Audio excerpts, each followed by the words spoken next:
عالم المبدعين. معاكم هبة من 33 لون. النهاردة هاخدكم في جولة سريعة في مركز الثقافي الكوري للاحتفال بشهر الأدب الكوري، معرض الحكاية الكورية. أول ما تدخلوا زي ما انتم شايفين هتشوفوا الشاشة دي بتقدروا تتعلموا من خلالها بعض الحروف وتنطقوا وتكونوا كلمات.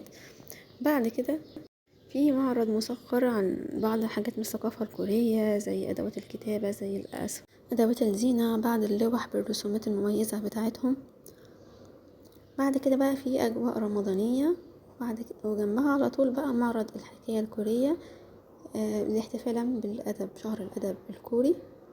هتلاقوا تحت الشاشات دي بتحكي قصص كورية، وتحتها في زي بروشور صغير كده عن الشهر ده بيتكلم عن ايه وايه اشهر الكتب او الروايات الموجودة.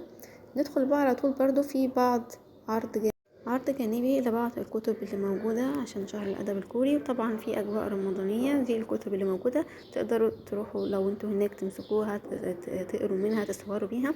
وهنا في المكان ده خاص بالتصوير، تقدروا هنا تاخدوا صور تذكارية لوجودكم في المركز والاحتفال بمعرض الأدب الكوري، شهر الأدب الكوري. دي كده كانت جولة سريعة في مركز الثقافي الكوري. أشوفكم على خير.